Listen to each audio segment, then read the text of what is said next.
प्रधानमंत्री नरेंद्र मोदी आज गांवों में रोजगार के अवसरों को बढ़ावा देने के लिए गरीब कल्याण रोजगार अभियान की करेंगे शुरुआत। प्रवासी श्रमिकों की मदद के लिए देश के 6 राज्यों के 116 जिलों में 125 दिनों तक मिशन मोड में चलाया जाएगा विशेष अभियान।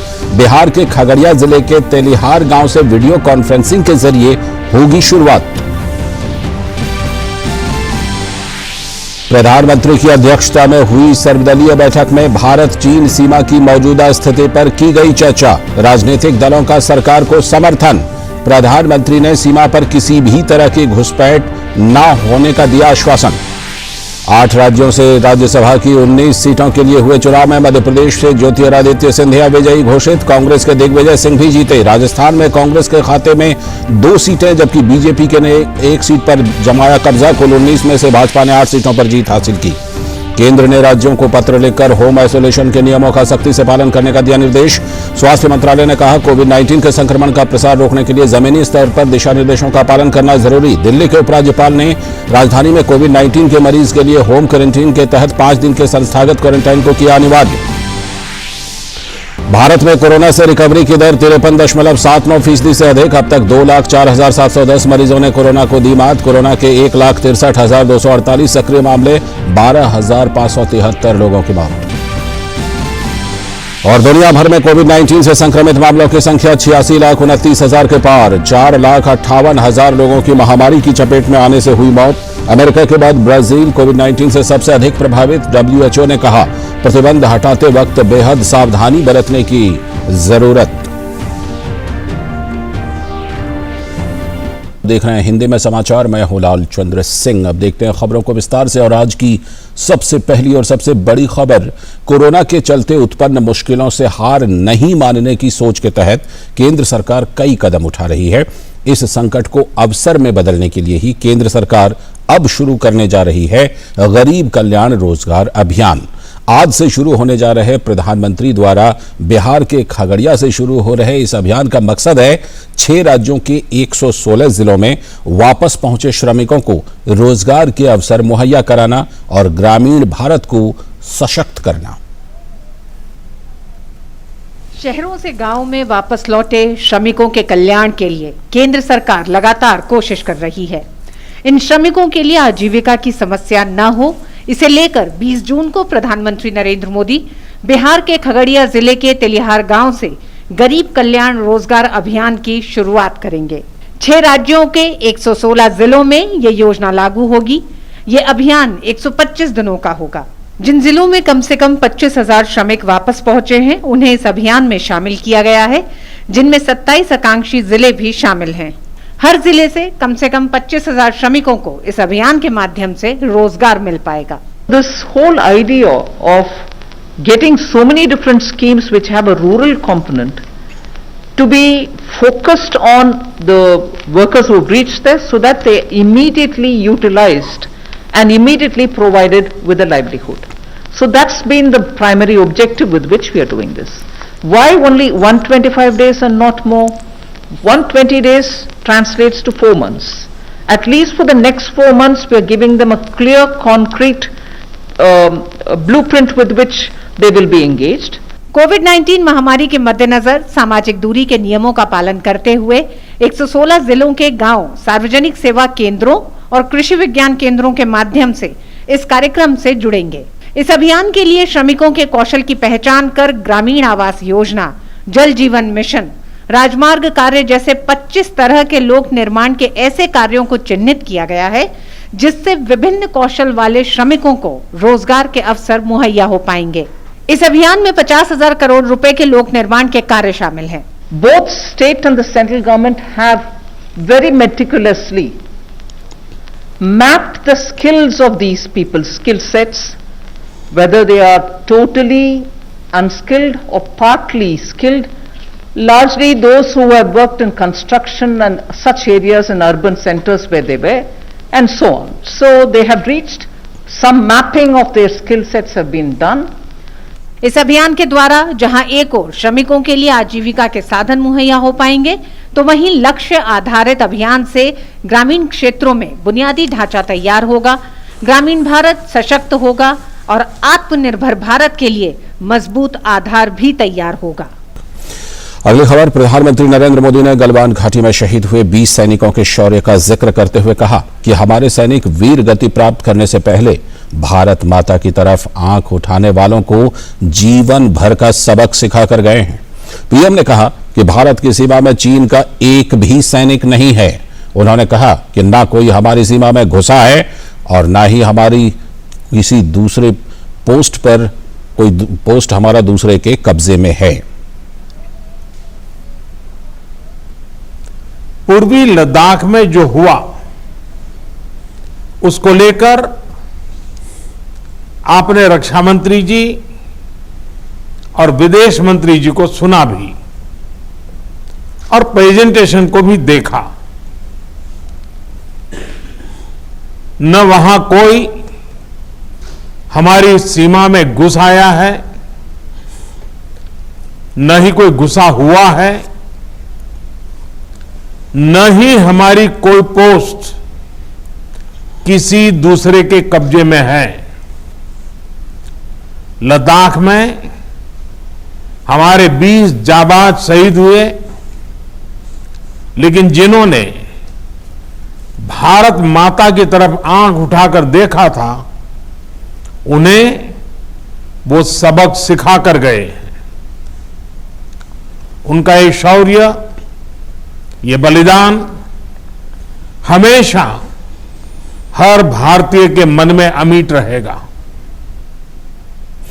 और भारत चीन मुद्दे पर बुलाई गई सर्वदलीय बैठक के बाद प्रधानमंत्री मोदी ने राजनीतिक पार्टियों समेत पूरे देश को आश्वस्त किया कि हमारी सेना देश की सीमाओं की रक्षा करने में सक्षम है। उन्होंने कहा कि हमने सेना को यथोचित कार्रवाई करने की छूट दी है।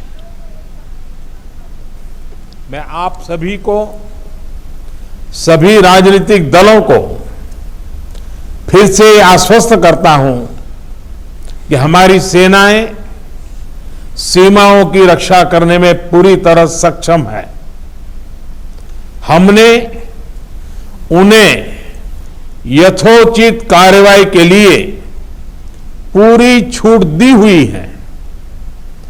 आप सभी ने इस बैठक के लिए अपना समय दिया, अपने मूल्यवान सुझाव दिए।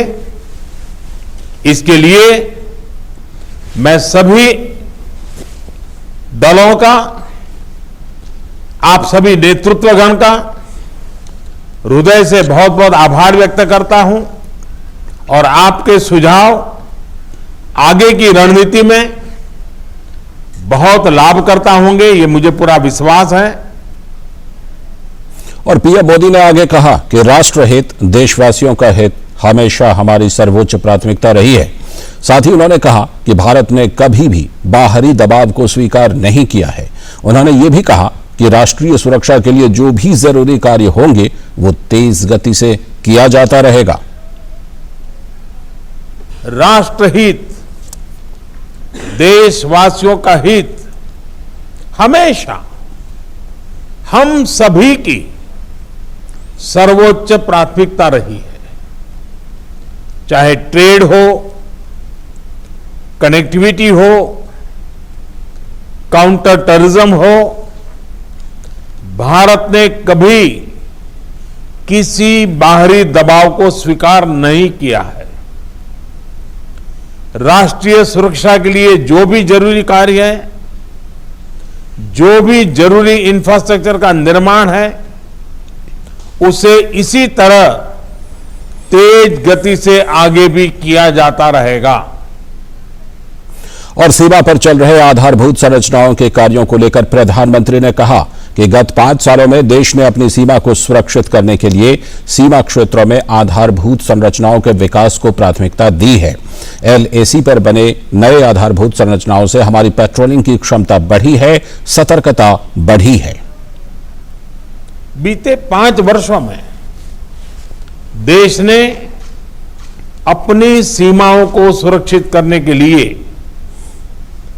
बॉर्डर एरिया में इंफ्रास्ट्रक्चर डेवलपमेंट को प्राथमिकता दी है। हमारी सेनाओं की दूसरी आवश्यकताओं जैसे फाइटर प्लेन्स, आधुनिक हेलीकॉप्टर, मिसाइल डिफेंस सिस्टम आदि पर भी हमने बहुत बल दिया है। नए बने हुए इंफ्रास्ट्रक्चर की वजह से खासकर एलएसी में अब हमारी पेट्रोलिंग की कैपेसिटी भी बढ़ गई है। पेट्रोलिंग बढ़ने की वजह से अब सतर्कता बढ़ी है और एलएसी पर हो रही गतिविधियों के बारे में भी समय पर पता चल रहा है। और इसके साथ ही प्रधानमंत्री ने कहा कि एक तरफ हमने सेना को अपने स्तर पर उचित कदम उठाने की छूट दी है, तो वहीं दूसरी तरफ कूटनीतिक माध्यमों से भी चीन को हमने अपनी बात दो टूक स्पष्ट कर दी है। उन्होंने कहा कि भारत शांति और मित्रता चाहता है, लेकिन हमारे लिए अपनी संप्रभुता की रक्षा सर्वोपरि है। आज भारत की सेनाएं हर सेक्टर में एक साथ मूव करने में पूरी तरह सक्षम है। ऐसे में हमने जहां एक तरफ सेना को अपने स्तर पर उचित कदम उठाने की छूट दी है, वहीं दूसरी तरफ डिप्लोमेटिक माध्यमों से भी चीन को अपनी बात दो टूक स्पष्ट कर दी है। भारत पीस और फ्रेंडशिप चाहता है, लेकिन अपनी सॉवरेनिटी की रक्षा हमारे लिए सर्वोपरि है और आप सबने भी इसी भाव को प्रकट किया है। और भारत और चीन के बीच सीमा पर चल रहे विवाद के बीच वायुसेना प्रमुख air chief marshal RKS Bhadauria ने लेह और श्रीनगर का 2 दिवसीय दौरा कर अग्रिम इलाकों में वायुसेना की तैयारियों की समीक्षा की।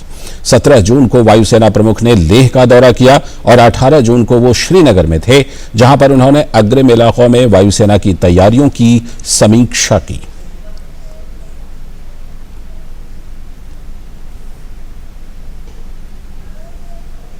बढ़ते हैं एक और बड़ी खबर की तरफ। 8 राज्यों में राज्यसभा की 19 सीटों पर मतगणना के परिणाम आने शुरू हो गए हैं। राजस्थान से राज्यसभा की 3 सीटों के लिए हुए चुनाव में कांग्रेस ने 2 सीटों पर जीत हासिल की, तो वहीं तीसरी सीट भाजपा के खाते में गई है।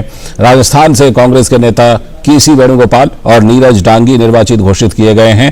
केसी वेणुगोपाल को 64 मत मिले, नीरज डांगी को 59 मिले हैं।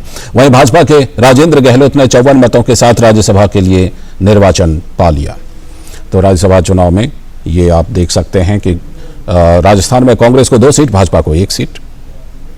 कांग्रेस के केसी वेणुगोपाल, नीरज डांगी राज्यसभा के लिए निर्वाचित हुए हैं राजस्थान से। वहीं भाजपा के राजेंद्र गहलोत राज्यसभा के लिए निर्वाचित हुए। मध्य प्रदेश में भाजपा 2 सीट और कांग्रेस 1 सीट।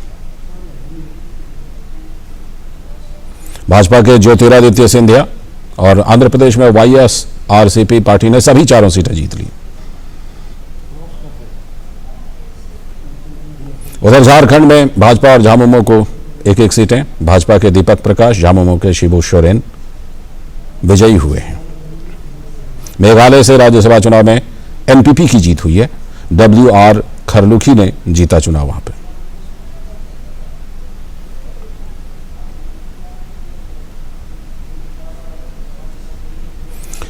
तो ये कुल परिणाम है। 19 सीटों में भाजपा 8, कांग्रेस 4, YSRCP 4 और झारखंड मुक्ति मोर्चा 1, MNF 1 और NPP 1।